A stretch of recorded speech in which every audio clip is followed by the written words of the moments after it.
Here at day one of Legal Tech, I'm talking with Steve Mann, who is the Chief Marketing Officer for the Research and Litigation Solutions Group within LexisNexis. Steve, you just finished an interesting presentation on, well, it was titled Taming the Wild West of Social Media. I was hoping to ask you just a couple of quick questions so you could recap for folks who are not at the event some of the key takeaways. And my first question is, in what key areas is social media reshaping the legal landscape for the practice of law? So, really good question. With regards to social media and the practice of law, social media has become a tool for law firms to utilize to support their case development efforts, whether it's on e-discovery or expert witness vetting. Across that whole continuum, it's being applied, number one.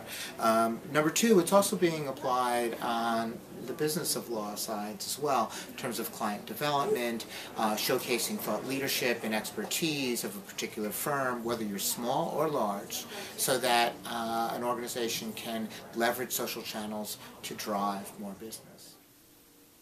Now, what are the emerging technologies driving innovation in social media, and how should those innovations be leveraged by law firms? Interesting question around the utilization of technology and which ones are emergent. I'd have to say that if there was one technology that I'd be betting on, it would be mobile. And that 71% of attorneys making appearances in courtrooms utilize their smartphones in the courtroom. 28% of them utilize their tablets, and I expect those numbers to grow dramatically over the next few years as they gain access to their research tools, their litigation tools, their practical guidance tools, and their business management tools. What is the right chronology, if you will, in terms of identifying the objectives that you want to get out of your engagement in social media versus diving in and getting your feet wet in various social media platforms? My advice to firms that want to get started with social media is that you don't just dive in. You have to have an understanding of what you want to accomplish. And it's worth the while to take a few months to develop a frame of reference, a strategy, if you will, of what are the 3 to 5 discrete things that you'd want to accomplish in social channels. Once you've nailed those down, then it's a matter of identifying the right channels to leverage for that strategy, the right content, and ensuring that you have the right people on board to not only drive the marketing component of your social strategy, but also the thought leadership component, i.e. the lawyers themselves.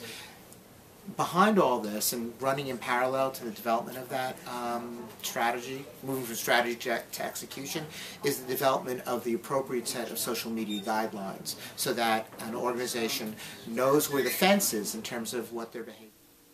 One last question. What were your impressions of the session overall? So thank you for asking. I appreciate it.